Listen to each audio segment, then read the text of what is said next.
Hello students, welcome to the magnet brains. मेरा नाम आशीष कपलेश। कैसे हैं आप सब लोग? बढ़िया हो? जोश में हो?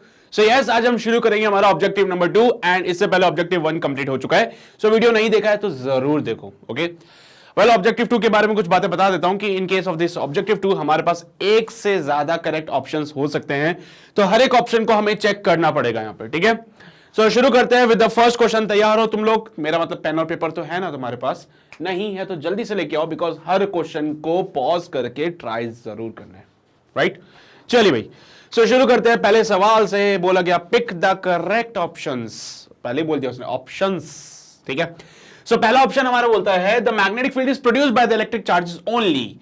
सेकंड ऑप्शन बोलता है magnetic poles are only mathematical assumptions having no real existence. Third option बोलता है a north pole is equivalent to a clockwise current and a south pole is equivalent to a anti clockwise current. चौथा option बोलता है a bar magnet is equivalent to a long straight current. बोलो भाई, क्या क्या options correct हो सकते हैं? तो भाई पहली बात जो मैं तुम्हें समझाना चाहता हूं यह है कि भाई मैग्नेटिक फील्ड एक चार्जेस की वजह से ही बनता है। सो यहां पे इलेक्ट्रिक चार्जेस ओनली जब उसने कहा तो मेरा मतलब यह था कि मूविंग चार्जेस। ठीक है, सो इसने बोला कि magnetic field is produced by the electric charges. बिल्कुल सही बात है। जो चार्ज मूव कर रहा है, जो मूविंग चार्जेस होता है, उनकी वजह से ही तो मैग्नेटिक फील्ड बनता है। देखो, चार्ज ही है जो अल्टीमेट मैटर करता है, उसके अलावा कुछ और नहीं है, क्योंकि चार्ज ही वो है जो इलेक्ट्रिक फील्ड भी बना रहा है, चार्ज ही वो है जो मैग्नेटिक फील्ड बना रहा है। तुम्हारे दिमाग में ख्याल आ रहा होगा चार्ज मैग्नेटिक फील्ड कैसे बनाता है? तो भाई एक मूविंग चार्ज जो होता है वो इक्विवेलेंट होता है करंट के, और एक करंट जब फ्लो करता है तो मैग्नेटिक फील्ड बनाता है कि नहीं बनाता है? पढ़ा है ना मैग्नेटिक इफेक्ट ऑफ करंट। तो जब चार्ज मूव करता है तो वो इक्विवेलेंट है करंट के फ्लो के, और जब करंट फ्लो करता है तो वो मैग्नेटिक फील्ड जरूर बनाता है। अपार्ट फ्रॉम दिस कुछ मैग्नेटिक मटेरियल्स की बात करें, जैसा कि पैरामैग्नेटिक की बात करूं या फिर फेरोमैग्नेटिक की बात करें, ये सब पैरामैग्नेटिक मटेरियल्स हैं। तो पैरामैग्नेट की बात करूं या फिर फेरोमैग्नेटिक की बात करूं तो इनमें भी जो मैग्नेटिज्म आ रहा है, ठीक है, इनके बारे में भी हम नेक्स्ट चैप्टर्स में पढ़ेंगे। तो इनकी वजह से जो मैग्नेटिज्म आ रहा है इनके अंदर, क्योंकि ये मैग्नेटिक मटेरियल है तो यार ये अपना फील्ड बनाएंगे। तो पॉइंट ये है कि यार ये जो मटेरियल है ना, इनका मैग्नेटिज्म किसकी वजह से आया? तो पैरामैग्नेटिज्म जो आता है it is all because of the flow of electrons. ठीक है, पैरामैग्नेटिज्म जो आता है it is all because of the, इसके अंदर इलेक्ट्रॉन्स होते हैं जिनका फ्लो होता है बेसिकली, तो वहां पे पैरामैग्नेटिज्म वाली प्रॉपर्टी इसके अंदर आ जाती है। फेरोमैग्नेट्स के अंदर डोमेन्स होते हैं। डोमेन्स एक्चुअली एक तरह का बंच होता है चार्जेस का। ठीक है, अभी इसको नेक्स्ट चैप्टर में बहुत अच्छे से समझाऊंगा मैं तुम लोगों को, बस इतना समझ लाओ कि भाई पैरामैग्नेट्स जो होते हैं उनके जो पैरामैग्नेटिज्म वाली प्रॉपर्टी आती है, मैग्नेटिज्म की जो प्रॉपर्टी आती है वो इलेक्ट्रॉन्स के फ्लो की वजह से आती है। अब इलेक्ट्रॉन खुद भी एक चार्ज है ना। और फेरोमैग्नेट्स जो होते हैं उनके अंदर होते हैं डोमेन्स। डोमेन क्या होते हैं? एक बंच ऑफ चार्जेस की तरह इनको मान सकते हो। डोमेन क्या होते हैं? ये होते हैं बंच ऑफ चार्जेस। अब बेसिकली क्या है कि कहीं पे भी तुम लास्ट तक जाके देखोगे तो तुम्हें एक ही चीज दिखेगी, वो है चार्ज। मतलब पूरे मैग्नेटिज्म में तुम घुस जाओ, ठीक है, अभी टोटली तरीके से घुसे नहीं है, पूरे मैग्नेटिज्म में जब तुम घुस जाओगे, मतलब अगला चैप्टर भी पढ़ लोगे तो तुम्हें पता चलेगा कि यार ये मैग्नेटिज्म कुछ था ही नहीं, वो तो चार्ज ही था जो अल्टीमेटली पूरा मैग्नेटिज्म बना के बैठा हुआ था। जिनको हम मैग्नेट समझ रहे थे उनके अंदर भी चार्ज की ही कहानी चल रही थी। अर्थ का मैग्नेटिक फील्ड, बिकॉज आयंस होते हैं वहां पे, जिसकी वजह से वो आयन सर्कुलर पाथ फॉलो कर रहे थे, तो एक करंट कैरिंग कॉइल की तरह बिहेव हो रही थी वहां पे। तो इवन अर्थ में भी जो हम मैग्नेटिज्म पढ़ रहे हैं it is all because of the ions. यार वो भी तो चार्ज ही है। सो पूरी कहानी जो आके टिकती है मैग्नेटिज्म की, वो चार्ज पे आके टिकती है। तो बात यह है कि भाई वो चार्ज ही है जो अभी तक मैग्नेटिक फील्ड बना रहा था, एक moving charge, not charge at the rest, है ना। रेस्ट वाला चार्ज नहीं, वो तो सिर्फ इलेक्ट्रिक फील्ड बनाएगा, लेकिन एक मूविंग चार्ज मैग्नेटिक फील्ड भी बनाता है। ठीक है, फिर उसके अलावा हमने बोला ठीक है सर, ये तो मूविंग चार्ज करंट के बाद इक्विवेलेंट हो जाएगा। मूविंग चार्ज करंट के इक्विवेलेंट होगा उसकी वजह से समझ आया, लेकिन कुछ एक मैग्नेटिक मटेरियल्स होते हैं उनका क्या, तो उनके अंदर की कहानी भी तुम्हें अगले चैप्टर में पढ़ाऊंगा, वहां पे भी यही सब चल रहा है। तो वहां पे भी पूरी पिक्चर चार्ज पे आके टिक जाती है। तो पॉइंट ये है कि भाई साहब एक चार्ज ही है जो अभी तक की इस पूरी कहानी में मैग्नेटिक फील्ड बना रहा था। ठीक है। सेकेंड ऑप्शन बोलता है magnetic poles are the mathematical assumptions having no real existence. बिल्कुल सही बात है भाई। जो अर्थ हम कंसीडर करते थे उस अर्थ में मैग्नेटिक पोल्स बनाए थे आपने, तो क्या वो मैग्नेटिक पोल सच में होते हैं? तो भाई ऐसा कुछ नहीं है। जैसे फील्ड एक असम्पशन है, हमने कभी फील्ड को देखा नहीं है, बस हम अज्यूम करते कि ऐसी फील्ड बन रही होगी, उसके इफेक्ट को हमने एक्सपीरियंस किया है पर कभी देखा नहीं है, और जिसको देखा नहीं है उसको कैसे मान ले हम लोग? तो भाई साहब यहां पे भी वही बात है, हमने नॉर्थ पोल साउथ पोल जरूर देखे हैं, ज्योग्राफिकल वाले पोल्स जरूर देखे हैं, लेकिन मैग्नेटिक पोल्स को हमने नहीं देखा यार कभी। अब अगर आपने मैग्नेटिक पोल्स को ही कभी नहीं देखा तो आप कैसे डिफाइन कर सकते हो, कैसे बोल सकते हो कि वो असली में है? हां, कैलकुलेशन करने के लिए, कॉन्सेप्ट को समझने के लिए हम उनको मानते हैं, ठीक है। पॉइंट यह आएगा कि पोल्स जो होते हैं कभी आइसोलेटेड होते नहीं है, कभी आपको ऐसे इंडिविजुअली नॉर्थ पोल मिलेगा नहीं, कभी इंडिविजुअली साउथ पोल मिलेगा नहीं। तो जब आपके पास ये पोल्स की कहानी ही ऐसी नहीं है, मतलब आइसोलेटेड पोल्स आपको कहीं मिल ही नहीं रहे, तो कैसे आप इसको यूज करोगे? तो बस हमने जस्ट कैलकुलेशन करने के लिए मैथमेटिकली उनको माना है कि भाई ठीक है, पोल्स नाम की कोई चीज है जिनके बेसिस पे हम पूरी कहानी को डिफाइन कर रहे हैं। बट एक्चुअल में, ठीक है, अब देखो पहला क्वेश्चन ही ऐसा दिया उसने जिसमें पूरा दिमाग घूम गया, अभी तक की पढ़ी हुई सारी बातें बाहर जा रही है ना। तो परेशान मत हो, बस इतना समझो कि इलेक्ट्रिक चार्ज ही वो फंडामेंटल चीज है जिसकी वजह से इलेक्ट्रिक फील्ड भी आ रहा है और मैग्नेटिक फील्ड भी आ रहा है। दूसरी चीज, क्योंकि इलेक्ट्रिक चार्ज की वजह से मैग्नेटिक फील्ड आ रहा था, तो क्या पोल्स वगैरह सब झूठे थे? हाँ भाई, वो सब झूठे थे। अल्टीमेटली तो कहानी चार्जेस की चल रही है, ठीक है। तो बेसिकली मैग्नेटिक पोल्स की जो कहानी है वो यही है कि भाई साहब एक्चुअल में इन रियल लाइफ ऐसे कोई पोल्स एग्जिस्ट नहीं करते हैं, जस्ट हमने उसके जो इफेक्ट है उनको फील किया है, देखा नहीं है हमने, सिर्फ फील किया है, ठीक है। तो जो चीजें हम सिर्फ फील करते हैं, देख ही नहीं पा रहे, तो उसके ऊपर कैसे भरोसा कर लें? तो इसलिए बोलते हैं कि मैग्नेटिक पोल्स की कहानी सिर्फ मैथमेटिकल असम्पशन तक चलती है। और एक और बात ये तुम्हें बताना चाहता हूं कि मैग्नेटिक पोल्स को जब आप देखते हो तो आप क्या बोलते हो? Poles always exist in pairs, always exist in pairs. कभी आइसोलेटेड पोल देखा है आपने? कभी अकेला पोल देखा है क्या आपने? क्या कभी ऐसा देखा है कि यार एक अकेला नॉर्थ पोल घूम रहा है? कहीं देखा है कभी अकेला नॉर्थ पोल? कहीं देखा है कभी अकेला साउथ पोल? देखा है क्या? नहीं देखा ना। पर फिर भी तुम क्वेश्चन सॉल्विंग के टाइम पे नॉर्थ पोल और साउथ पोल को अलग अलग लेके सॉल्व कर सकते हो। तो वो क्यों है? क्योंकि हमने मैथमेटिकली अज्यूम कर रखा है ये। तो आइसोलेटेड पोल की कहानी जब एग्जिस्टेंस में नहीं है तो फिर भाई साहब कौन से मैग्नेटिक पोल? ये तो पेयर में आ रहे थे, मैग्नेट के साथ आ रहे थे, ये सब पेयर में मैग्नेट के साथ आ रहे थे, तो वो तो अलग कहानी है ना, मैग्नेट में थे वो सब, तो मैग्नेट की पिक्चर ही नहीं है। यहां पे तो हम पोल्स की बात कर रहे हैं। तो असल में अलग से कोई पोल नहीं है, वो तो मैग्नेट ही है जो अट्रैक्ट कर रहा था। तो उसी मैग्नेट के अंदर हमने डिफाइन कर दिया ये नॉर्थ पोल है, ये साउथ पोल है। समझ लो, वो तो मैग्नेट था जिसमें अट्रैक्शन वगैरह देखी, तो उसी में डिफाइन कर दिया कि यार ये नॉर्थ है वो साउथ है। वो सब फील वाली बातें थी, ठीक है। पर असल में अकेला नॉर्थ पोल अकेला साउथ पोल कभी नहीं देखा है, तो मैं कैसे मान लूं कि अकेला नॉर्थ पोल भी कोई चीज होती है? जब इनको मैंने अकेले कभी देखा ही नहीं तो मैं कैसे मान लूं कि ये लोग होते भी हैं? ठीक है। तो भाई साहब ये वो वाली बात है। तो ऐसे कोई पोल्स एग्जिस्टेंस में नहीं है, हम सिर्फ मैथमेटिकल ही इसको एज्यूम करते हैं, बिकॉज हमें क्वेश्चंस को सॉल्व करना है, हमें कुछ कॉन्सेप्ट्स डिफाइन करने हैं जिसके लिए हम इनको इंडिविजुअली मान लेते हैं। तो यस, इतनी सी बात समझ जाओ। तो बी वाला ऑप्शन भी हमारा सही ही होता है, ठीक है। तो ऐसे जो मैग्नेटिक पोल्स हैं, जैसे मैं बोलता हूं अकेला नॉर्थ पोल अकेला साउथ पोल, ये एक मैथमेटिकल असम्पशन है। अकेले नॉर्थ पोल अकेले साउथ पोल कभी नहीं होते, पेयर्स में होते हमेशा। तो ये जो अकेला नॉर्थ पोल है अकेला साउथ पोल है, ये सब मैथमेटिकल असम्पशंस होती है बेसिकली, ठीक है। Apart from this, third option बोलता है एक नॉर्थ पोल जो है इक्विवेलेंट है to the clockwise current in a coil. एक कॉइल के अंदर अगर करंट क्लॉकवाइज है तो कैसे बनेगा? ये देखो क्लॉकवाइज करंट बना दिया मैंने। ये क्लॉकवाइज करंट एक्चुअली आपका इक्विवेलेंट होता है साउथ पोल के। जो क्लॉकवाइज करंट हमने बनाया है ये इक्विवेलेंट होता है साउथ पोल के। सिमिलरली जो एंटी क्लॉकवाइज करंट होता है किसी भी कॉइल में वो इक्विवेलेंट होता है नॉर्थ पोल के। सॉरी, जो एंटी क्लॉकवाइज करंट होता है वो इक्विवेलेंट होता है नॉर्थ पोल के, ठीक है। दिख रहा है ना तुम्हें ये नॉर्थ, दिख रहा है ना नॉर्थ तुम्हें, तो क्लॉकवाइज करंट जो होता है वो साउथ पोल का इक्विवेलेंट होता है, एंटी क्लॉकवाइज करंट हमारा नॉर्थ पोल के इक्विवेलेंट होता है। इसने बोला north pole is equivalent to the clockwise current, clockwise current का तो साउथ पोल होता है, गलत है ना ये बात? तो ये काट दो। A bar magnet is equivalent to a long straight current carrying wire, क्या इस बात सही है? एक करंट कैरिंग वायर है I और बोलता है इसको बराबर कर, ये इक्विवेलेंट है एक बार मैग्नेट के। नहीं सर, देखो पहली बात हो ही नहीं सकता है।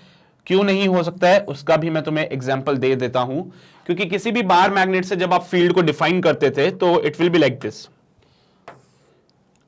किसी भी बार मैग्नेट से फील्ड डिफाइन करते हो तो ऐसे डिफाइन करते हो, लेकिन एक करंट कैरिंग वायर की वजह से जो फील्ड आप डिफाइन करते हो वो इसके चारों तरफ होती है। ठीक है, तो दोनों की फील्ड अलग अलग बन रही है, दोनों का मैग्नीट्यूड अलग अलग जाएगा फील्ड का, तो नहीं बोल सकते हो कि एक करंट कैरिंग वायर और एक बार मैग्नेट इक्विवेलेंट नहीं हो सकते हैं। ठीक है, सो एक करंट कैरिंग वायर और एक बार मैग्नेट इक्विवेलेंट नहीं हो सकते हैं, क्योंकि दोनों की फील्ड अलग अलग बन रही है, दोनों की फील्ड के मैग्नीट्यूड्स भी अलग अलग होंगे, तो उसके हिसाब से कहानी चलेगी पूरी। ठीक है, तो ये भी गलत है कि एक बार मैग्नेट इक्विवेलेंट होगा एक long straight current carrying wire के, तो नहीं भाई, दो ऑप्शन बिल्कुल करेक्ट है। दोनों ऑप्शन से एक नई बातें हमें पता चलती है, तो इसको नोट कर लेना, बहुत इंपॉर्टेंट है कि मैग्नेटिक फील्ड जो है वो सिर्फ चार्ज की वजह से बनता है। हमने मैग्नेट के अंदर झांक के देखा तो पता चला यार वहां पे भी कहीं ना कहीं तो चार्ज ही है जो रिस्पॉन्सिबल है मैग्नेटिज्म के लिए। तो पूरी बात यह है कि भाई साहब जो मैग्नेटिज्म की कहानी अभी तक तुम पढ़े, पिछले चैप्टर में तो तुमने मैग्नेटिज्म के बारे में पढ़ा था, उसमें क्या बोला कि भाई सारा इफेक्ट करंट की वजह से है। पिछले चैप्टर में magnetic effect of electric current वाला जब चैप्टर आपने पढ़ा था तो क्या पढ़ा उसमें कि पूरी कहानी करंट पे टिकी है, करंट होगा तो मैग्नेटिज्म होगा, करंट नहीं है तो कोई मैग्नेटिज्म नहीं है। तो इस बार भी वही तो बनाना चाहता हूं मैं कि भाई इलेक्ट्रिक चार्ज मूव करेगा तो करंट होगा तो मैग्नेटिज्म आएगा। उसके बाद इस चैप्टर में तुमने मैग्नेट्स के बारे में पढ़ा, तो मैग्नेट्स के बारे में तो तुमने पढ़ा लेकिन अभी मैग्नेट के अंदर झांक के नहीं देखा है। तो अगले चैप्टर में जब तुम उसके अंदर झांक के देखोगे अंदर की कहानी क्या है, तो पता चलेगा कि अंदर भी कहीं ना कहीं उनमें भी चार्जेस ही है जो रिस्पॉन्सिबल है। अर्थ का मैग्नेटिज्म तुमने पढ़ा, अर्थ के मैग्नेटिज्म में भी बोला कि जब आप कोर के पास जाओगे तो वहां मॉल्टन स्टेट्स आपको दिखेंगे, उस मॉल्टन स्टेट में आयंस है, आयंस भी चार्ज ही तो है, तो वो आयंस घूमते हैं अर्थ के रोटेशन के साथ, जिसकी वजह से मैग्नेटिक फील्ड आती है। तो ओवरऑल अर्थ के मैग्नेटिज्म में भी चार्ज ही है रिस्पॉन्सिबल, तो भाई मैग्नेटिक फील्ड जो है वो चार्ज की वजह से ही आता है। दूसरा पार्ट बोलता है मैग्नेटिक पोल जो है एक्चुअल में एग्जिस्ट नहीं करते, क्योंकि हमने कभी अकेला नॉर्थ पोल अकेला साउथ पोल नहीं देखा है। हाँ, अकेला पॉजिटिव चार्ज अकेला नेगेटिव चार्ज एक बार के लिए देखने को मिल जाए, इलेक्ट्रॉन दिख जाते हैं, प्रोटॉन दिख जाते हैं, लेकिन कभी अकेला नॉर्थ पोल कभी अकेला साउथ पोल नहीं दिखता है, और ये हमें कभी दिखे ही नहीं, तो मैं कैसे मान लूं कि असल में ये होते हैं। तो बस कैलकुलेशन करने के लिए हम अकेला नॉर्थ पोल और अकेले साउथ पोल को मानते हैं। इसलिए मैं बोलता हूं कि मैग्नेटिक पोल्स जो होते हैं वो यहां पे कोई एग्जिस्टेंस में नहीं है, बस हम मानते हैं। इवन अर्थ का जब तुम मैग्नेटिज्म पढ़ रहे थे तो अर्थ के मैग्नेटिज्म में भी तुम्हें पता है जब हम डिफाइन करते हैं तो ऊपर सिर्फ मैग्नेटिक पोल्स को डिफाइन करते हैं, एक्चुअल में थोड़ी ऐसे, एक्चुअल में तो ऊपर नॉर्थ पोल नीचे साउथ पोल है, वो तो ज्योग्राफिकल पोल्स है ना। तो मैग्नेटिक पोल ऐसे एक्चुअल में एग्जिस्ट नहीं करते हैं, जस्ट हम कैलकुलेशन पर्पस से उसका एक मैथमेटिकल अजम्पशन लेके चल रहे हैं, क्योंकि मैथ्स में हमें कैलकुलेशन करनी है पूरी बात, तो इसलिए हम उसको सिर्फ एज्यूम करते हैं कि भाई हाँ ठीक है ऐसे पोल्स होते हैं, ऐसा नॉर्थ पोल होता है जो फील्ड लाइन निकालता है और साउथ पोल होता है जो फील्ड लाइन ले लेता है, ऐसा बस मानते हैं हम लोग। ठीक है, फिर उसने बोला नॉर्थ पोल इक्विवेलेंट है, नहीं भाई साउथ पोल इक्विवेलेंट होता है। ये देखो साउथ पोल के equivalent clockwise current, north pole के इक्विवेलेंट एंटी क्लॉकवाइज करंट, ये clockwise current anti clockwise current, तो जहां पे डिफाइन कर दिया मैंने चीज। Bar magnet is equivalent to a long straight current carrying wire, तो बिल्कुल नहीं होता है भैया, वायर की वजह से मैग्नेटिक फील्ड उसके चारों तरफ होती है, लेकिन बार मैग्नेट की वजह से ऐसी फील्ड नहीं बनती, फील्ड दोनों का डिफरेंट हो जाएगा, फील्ड का मैग्नीट्यूड दोनों का डिफरेंट हो जाएगा, तो ये इक्विवेलेंट नहीं है इसके। भाई साहब कुछ और बात बोलता तो समझ आ जाता, लेकिन ये नहीं ना। This is your question number 1, अच्छा क्वेश्चन था तो नोट कर लीजिए इसको, फिर आगे बढ़ते हम लोग। क्लियर है बात? सभी को क्लियर है? चलिए जी, बहुत बढ़िया। तो आगे बढ़ते हैं हम लोग, और नोट करने के लिए वीडियो पॉज कर लिया करो यार, उसके बाद नोट कर लिया करो या फिर स्क्रीनशॉट ले लिया करो, जो तुम्हें अच्छा लगे, बट मक्कारी मत करो, नोट किया करो, ज्यादा अच्छे से याद रहेगी चीजें। आगे बढ़ते हैं अगले सवाल पे। क्वेश्चन नंबर 2 हमसे बोलता है, a horizontal circular loop carries a current that looks clockwise when viewed from upper. It is replaced by a equivalent magnetic dipole consisting of a south pole and a north pole. The line south-north should be along the diameter of the loop. The line south-north should be perpendicular to the plane of the loop. The south pole should be below the loop. The north pole should be below the loop. क्या होगा सोचो? हमसे बोला गया कि भाई साहब ये देखो, ये कॉइल है, ठीक है, ऐसे हॉरिजॉन्टली रखिए, कॉइल हमने ऐसे हॉरिजॉन्टली रखी हुई है। इस कॉइल को जब ऊपर से देखा तो मुझे दिखा करंट इसमें क्लॉकवाइज जा रहा है। ऊपर से देखा तो मैंने देखा कि भाई साहब करंट इसमें क्लॉकवाइज जा रहा है, ऊपर से देखने पे। तो ऊपर से देखा तो मुझे ये साउथ पोल दिखा। ये क्या बना दिया मैंने, एक मिनट रुक जाओ। ऊपर से देखने पे मुझे ये साउथ पोल दिखा, ऊपर से देखने पे साउथ पोल दिखाइए। अब बोला गया है कि इसको रिप्लेस कर दीजिए इक्विवेलेंट मैग्नेटिक डाइपोल से consisting of the north pole and the south पोल।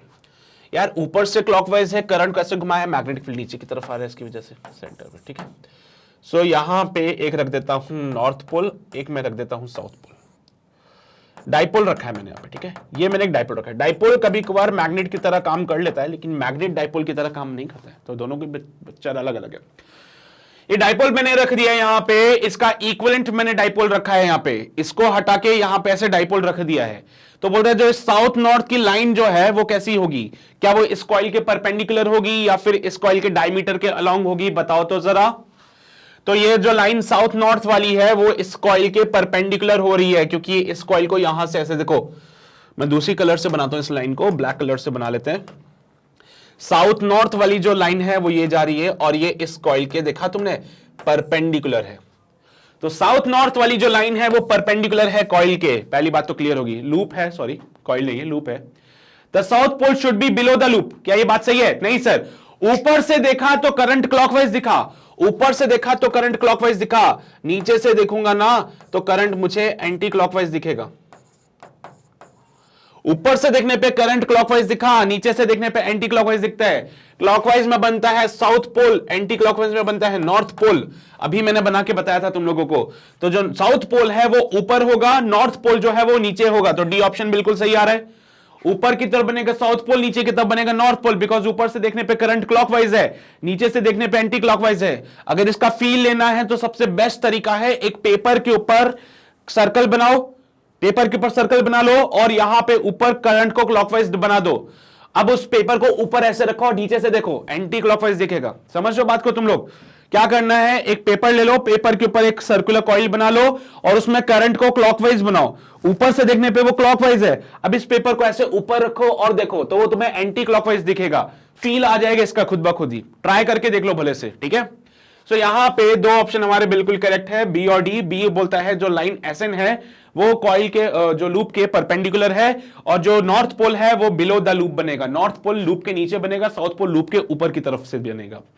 सो ये आपका क्वेश्चन नंबर 2 कंप्लीट हो गया है। नोट कर लीजिए फटाफट से।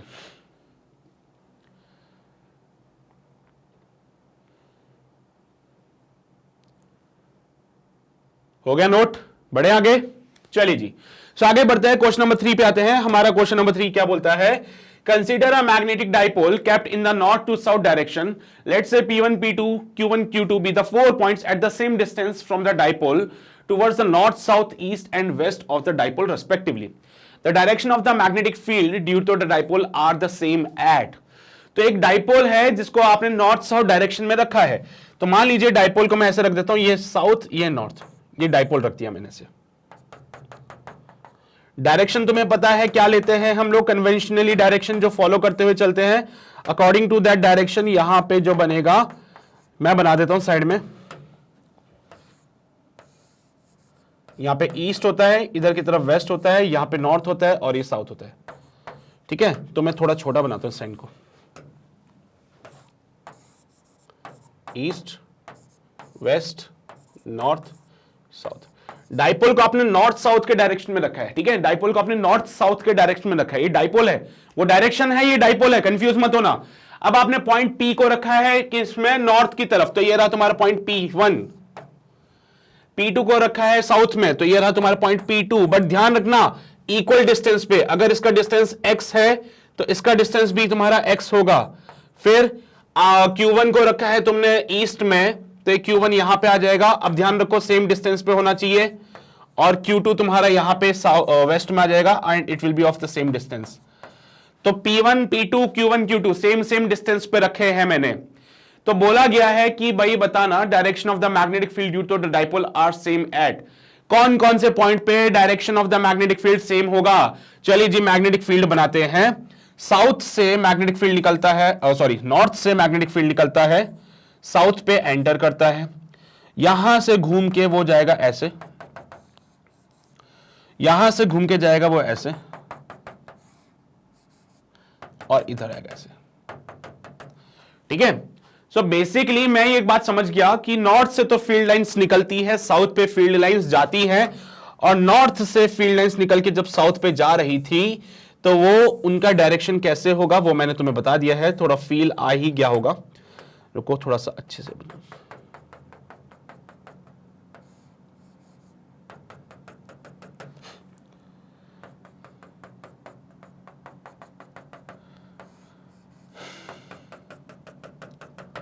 ठीक है, तो ऐसे फील्ड लाइंस बनेगी। तो P2 पे और यहां पे, सॉरी P2 और P1 कहां गया यार, P1 भी तो बनाना है, P1 ही था ना, हाँ। So magnetic field same direction में कहां कहां है सर जी, एक तो है Q2 पे, एक है Q1 पे। So same direction of field, same field direction कहां कहां मिलेगी हमें, सेम फील्ड डायरेक्शन, डायरेक्शन जो होगी फील्ड की सेम कहां कहां मिलेगी, Q2 पे मिलेगी और Q1 पे मिलेगी। तो यहां पे लिख लेते हैं Q1 Q2 पे है एक तो, Q1 एंड Q2 पे, और साथ ही साथ देखो P1 पे फील्ड नीचे की तरफ, P2 पे भी फील्ड नीचे की तरफ, तो P1 और P2 पे भी सेम डायरेक्शन है फील्ड की। P1 और P2 पे और Q1 और Q2 पे, देखो Q2 पे फील्ड ऊपर, Q1 पे भी फील्ड ऊपर, P1 पे नीचे, P2 पे भी नीचे, तो फील्ड यहां पे सेम है। तो P1 P2 पे सेम होगी फील्ड और Q1 Q2 पे सेम होगी फील्ड, नोट कर लीजिए इसको। तो इसने पूछा था कि फील्ड का जो डायरेक्शन है, direction of the magnetic field due to the dipole are the same at, कहां कहां सेम होंगी डायरेक्शन, तो हमने डिफाइन कर दी है।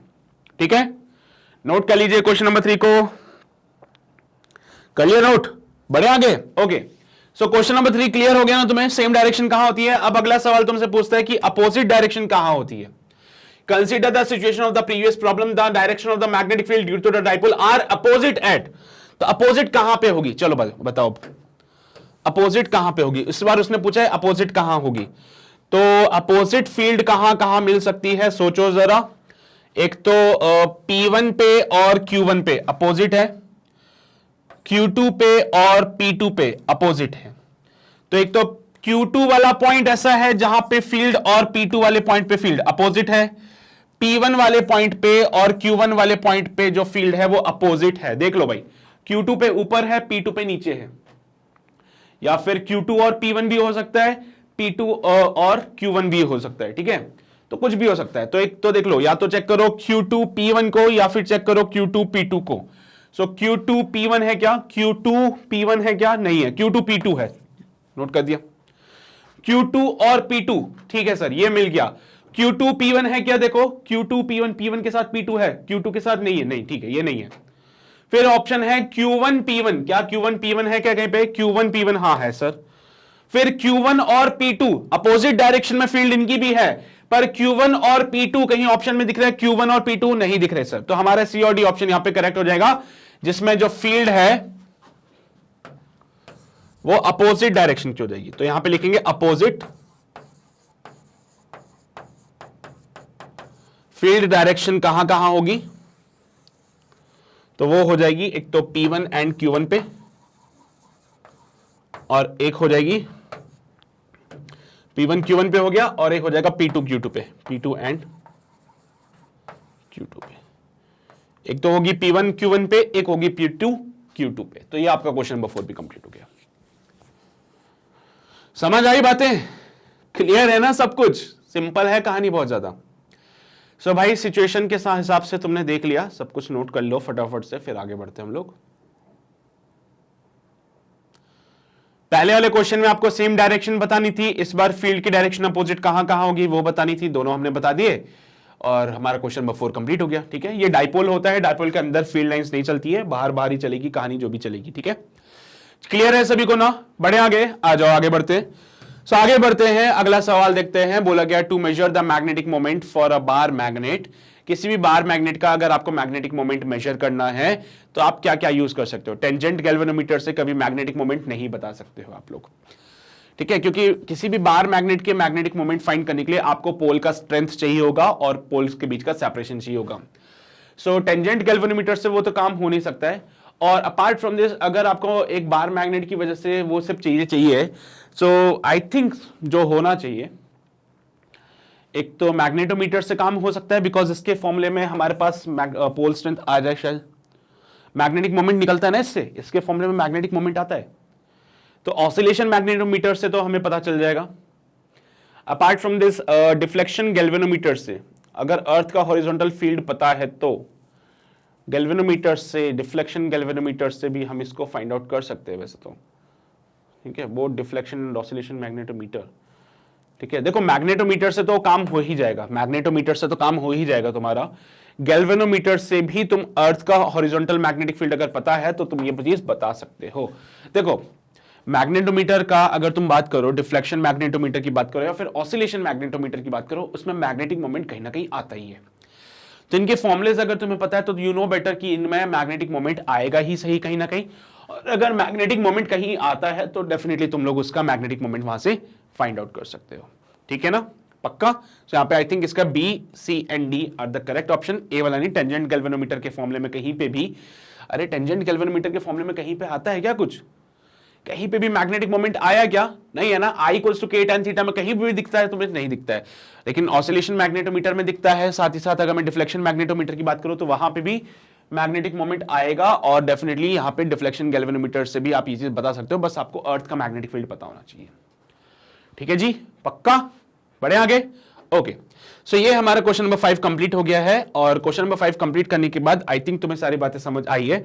इसमें कोई ऐसे टफ क्वेश्चन नहीं था, सिंपल सिंपल वाले क्वेश्चंस थे, फॉर्मूले पता होंगे तो चीजें क्लियर हो जाएगी।